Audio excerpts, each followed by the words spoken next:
एक दुल्हन, तीन नाम, 4 महीने और 3 शादियां। आप सोच रहे होंगे ये किसी फिल्म की कहानी है, लेकिन नहीं, ये हरियाणा की एक असली कहानी है जिसमें प्यार नहीं सिर्फ ठगी लिखी थी, जिसमें एक के बाद एक 3 युवकों को फंसाया गया।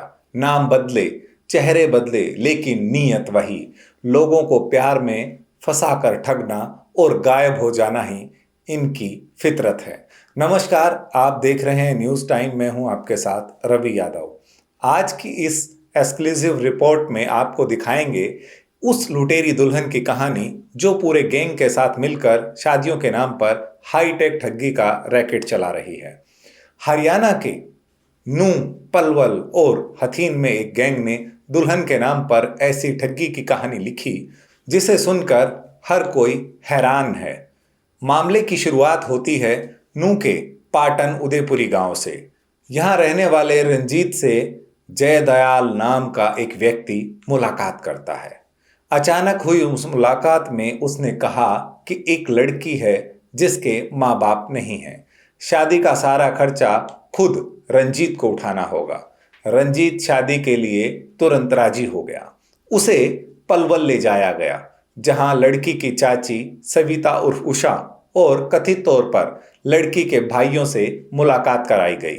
उषा ने उन्हें एक लड़की दिखाई जिसका नाम अनुष्का बताया, जिसके बाद 17 जनवरी को शादी की तारीख तय हुई।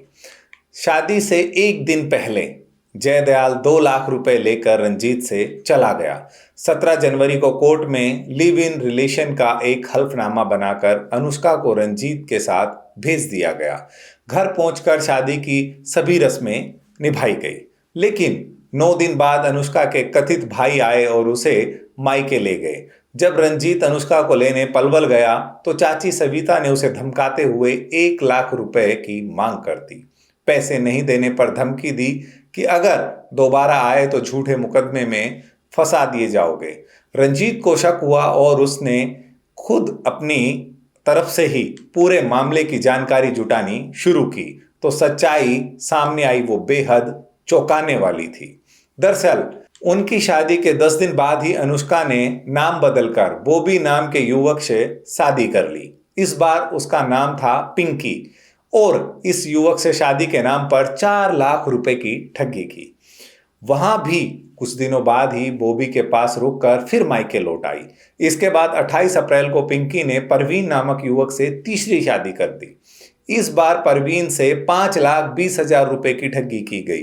परवीन के घर 2 दिन रहने के बाद वो फिर से अपने मायके लौट आई थी। तीनों मामलों में झूठे रिश्ते और फर्जी पहचान का इस्तेमाल किया गया। तरीका वही था, पुराना। जब रंजीत ने इसकी शिकायत पुलिस में दी तो शुरू में कोई कार्रवाई पुलिस की तरफ से नहीं की गई, जिसके बाद उसने पूरे मामले की जानकारी फिरोजपुर झिरका के डीएसपी को दी। मामले की जानकारी देने के बाद डीएसपी ने इस पूरे मामले में हस्तक्षेप किया और पुलिस हरकत में आई।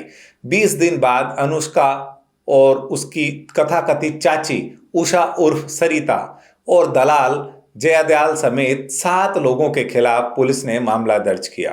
फिलहाल पुलिस ने गैंग की पहचान के लिए आरोपियों की जो तस्वीरें थी वो दूसरे थानों में भेज दी है।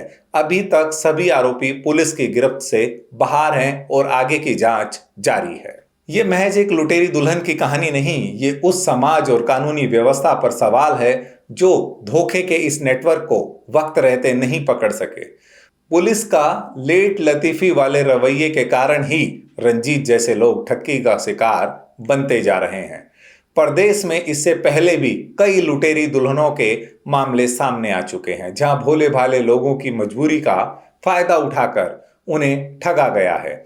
क्योंकि प्रदेश में लिंग अनुपात कम होने के कारण लड़कों को शादियों के लिए लड़कियां नहीं मिल पाती। इसी कारण फर्जी शादियों के बढ़ते मामले ये बताते हैं कि किस प्रकार से जालसाजी प्रदेश में बड़े स्तर पर फैल चुकी है और सरेआम लोगों को ठगा जा रहा है। इस प्रकार के मामले पुलिस पर सवालिया निशान खड़े करते हैं। हरियाणा में इस तरह के और शादी गैंग सक्रिय हैं और सिलसिला कब थमेगा? आपका क्या कहना है? नीचे कमेंट के माध्यम से जरूर लिखें। अगर आप चाहते हैं इस तरह की सच्चाई और लोगों तक पहुंचे तो इस वीडियो को लाइक करें, ज्यादा से ज्यादा शेयर करें और चैनल को सब्सक्राइब करना बिल्कुल भी ना भूलें। नमस्कार।